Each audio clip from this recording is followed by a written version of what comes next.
Hello everyone, आप सभी का आपके अपने यूट्यूब चैनल सॉफ्ट टॉक्स में स्वागत है। आज की इस वीडियो में बात करने वाले हैं जो भी बच्चे बीबीएम के यूजी सेमेस्टर 2 में, तो यूजी सेमेस्टर 2 ईवीएस के देखिए कुछ सब्जेक्टिव क्वेश्चन मैं आपको करवा दे रहा हूं। जो क्वेश्चन आपके विद्या के पेपर से उठाए गए लेकिन आंसर आपका विद्या के पेपर का नहीं है। पहले क्लियर कर देता हूँ, क्वेश्चन लिया गया, आंसर नहीं है। आंसर को मैंने खुद से आप सभी बच्चों के लिए हिंदी और इंग्लिश दोनों ही भाषा में लिख दिया है, ताकि आप सभी बच्चे जो भी इंग्लिश में लिखना चाहे वो इंग्लिश में लिखे, जो हिंदी में लिखना चाहे हिंदी में, ताकि दोनों का सुख सुविधा हो जाए। और साथ ही साथ ये वीडियो जैसे समाप्त होगा और यूट्यूब पर अपलोड हो जाएगा तो आप सभी बच्चों को इसका पीडीएफ है टेलीग्राम ग्रुप में अपलोड मिल जाएगा। तो टेलीग्राम ग्रुप में जाकर वहां से पीडीएफ डाउनलोड करके आपको जो करना है, जेरॉक्स करवाना है, पढ़ना है, याद करना, वो आप लोगों की मर्जी, मैं आप पे फैसला छोड़ दूंगा। तो आप लोग जो चाहे कर सकते हैं। तो चलिए आइए वीडियो को शुरू करते हैं। पहला सवाल देखिए, अगर आपको पूछा जाए इकोसिस्टम क्या होता है, इसके स्ट्रक्चर क्या होता है, इसके कार्य क्या होता है, किस प्रकार से बनाया जाता है, तो इकोसिस्टम बेसिकली क्या है बच्चों, परिभाषा है। देखिए ये इंग्लिश में लिखा हो, जो भी इंग्लिश मीडियम के विद्यार्थी है, बहुत से बच्चों कमेंट है कि सर इंग्लिश में आप क्यों बताते हैं। तो चलिए आज की वीडियो में आपको हिंदी में समझाता हूँ। जो इंग्लिश मीडियम के विद्यार्थी है वो इंग्लिश को देख के यहाँ से लिख लीजिएगा, ठीक है।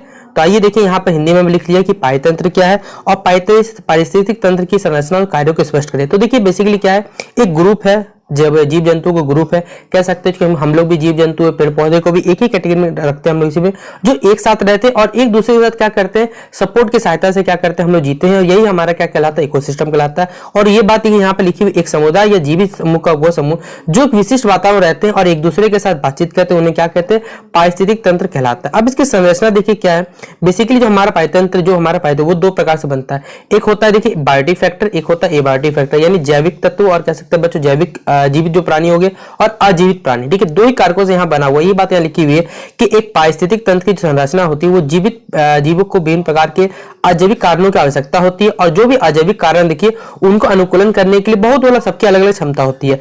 प्रत्येक अजैविक कारण देखिए जिसमें जाने से हवा हो गया, मिट्टी हो गया, धूप हो गया, ये सब पारिस्थितिक तंत्र में हमारे जैविक कारणों को क्या करते हैं, प्रभावित करते हैं। एक पारिस्थितिक तंत्र में अजैविक कारक यह तय करते हैं कि कौन कौन से जैविक कारक उसमें जीवित रहेंगे और उनकी संख्या क्या होगी। अब देखिए इसकी कार्य क्या है, तो देखिए सीधा सीधी बात है, इसी कारण से हम लोग की जो पारिस्थितिक तंत्र, जो हमारा इकोसिस्टम है, वो हमारे सारे के सारे कंडीशन को देखिए फुलफिल करता है। कंडीशन मतलब क्या, जो हमारा प्रकृति के बीच में देखिए संतुलन है, जो कह सकते हैं बच्चों, जो हमारा जीवन का जो स्तर है वो भी उसे बनाए रखता है। और ये कह सकते हैं साइकिलिंग के रूप में काम करने, चक्रण के रूप में काम करता है। ये बात देखिए यहाँ पर लिखी हुई है। तो आप सही बच्चे इसको लिख सकते हैं, कॉपी नोट डाउन कर सकते हैं। पीडीएफ चाहिए पीडीएफ मिल जाएगा, तो पीडीएफ आप लोग टेलीग्राम से डाउनलोड कर लीजिएगा।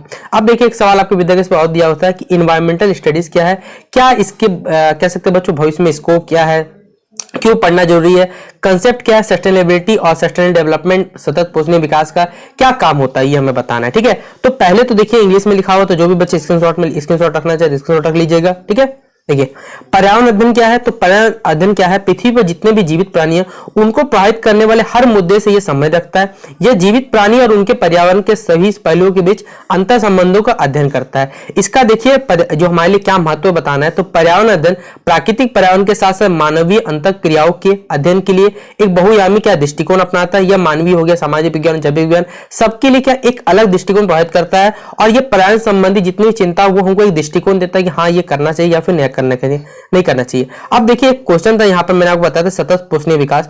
तो स्थिर भविष्य के लिए देखिए हमारे जो प्राकृतिक संसाधन को वो नष्ट किए बिना हम लोग वो चीज करें जो हमें विकसित, जो हमें डेवलपमेंट भी कराएं और साथ ही साथ हमारे कह सकते हैं बच्चों जो हमारे प्रकृति संतुलित करें, उसे हम लोग कहते हैं सतत पोषणीय विकास।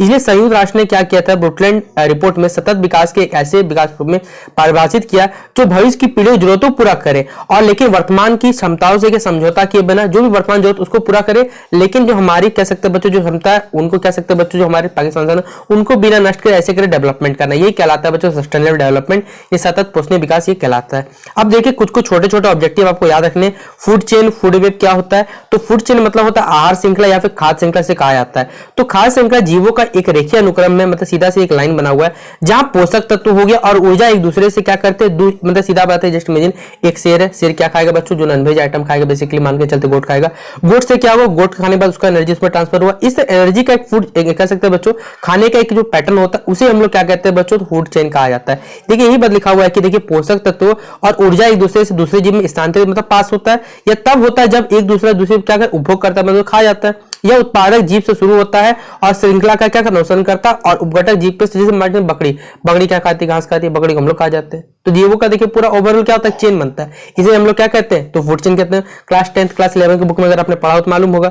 फूड वेब देखिए यानी खाद्य जाल क्या होता है, तो जैसे बेसिक ये भी फूड चेन की तरह ही होता है। देखिए खाद्य जाल में क्या होता है, एक पाइथन मतलब इकोसिस्टम में सभी खाद्य क्या होता है, श्रृंखला के रूप में होती है, मतलब सीरीज बना होता है। एक पारिस्थितिक तंत्र में प्रत्येक जीवित वस्तु कई खाद्य श्रृंखलाओं का क्या एक पार्ट होता है, हिस्सा होता है, ये बात यहाँ लिखा हुआ है। ठीक है, अगला हमारे पास एक बड़ा क्वेश्चन है कि what do you mean by land resource. तो जो भी सीधा बात लैंड रिसोर्स मतलब वो रिसोर्स, वो संसाधन जो हमें जमीन से प्राप्त होते हैं, वो लैंड रिसोर्स। क्या क्या मॉडर्न यूजेस हमारे प्लानिंग में चेंज किया गया, ये बताना है कि किस प्रकार हम लोग आजकल जो जमीन उपयोग करें वो किस प्रकार करें, ये बेसिकली हमें बताना है। तो देखिए भूमि पर जितने हमारे उपस्थित संसाधन है वो क्या कहलाते हैं, भूमि संसाधन कहलाते हैं। इनमें वनस्पति हो गया, मानव जीवन, ये सब के सब इसमें शामिल होते हैं। अब हम लोग क्या कहते हैं दिन प्रतिदिन, देखिए हम लोग जान रहे हैं अगर हम लोग प्लानिंग नहीं करेंगे, कोई भी भूमि का अगर सही से उपयोग हम नहीं कर पाएंगे तो भूमि देखिए क्या वो वेस्टेड मतलब मरुस्थलीय रूप में चेंज होता है। क्योंकि आपको मालूम खेती आजकल लोग कम करना चाह रहे हैं बेसिकली, क्योंकि लोगों को देखिए सीधा बात है पैसा कमाने का शॉर्ट टर्म में ज्यादा शौक है। तो भूमि हमारा जो कृषि प्रधान समाज है वो दिन पे खत्म हो जा रहा है। उसी पे हम लोग क्या कर रहे हैं, देखिए भारत सरकार चाह रही है कि प्लानिंग के रूप में काम करे, और यही हमारा बेसिकली आधुनिक भूमि योजना के अंतर्गत लिखाता है। और यहाँ मैंने आपको लिख दिया है टर्म, तो आप लोग पढ़ लीजिएगा क्या क्या बातें लिखी हुई है, और आप लोग उसे खुद से ही पढ़ के लिख सकते हैं। ठीक है, तो ये 5 नंबर का रहा हमारा आंसर।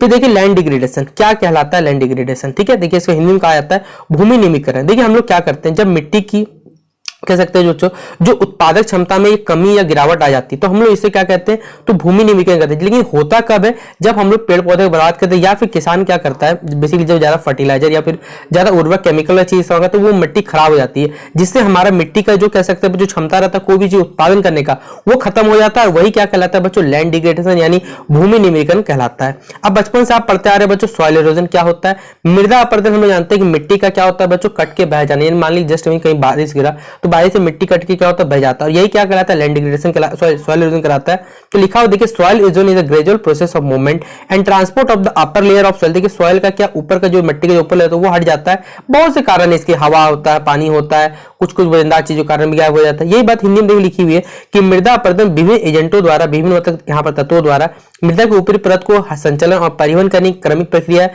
विशेष पानी, हवा और सामूहिक संचालन ये कहते हैं, इसको हटाते हैं, इसको क्या कहते हैं, सॉइल इरोजन कहते हैं। अपने हिसाब से आप चाहे तो इसे लिख सकते हैं।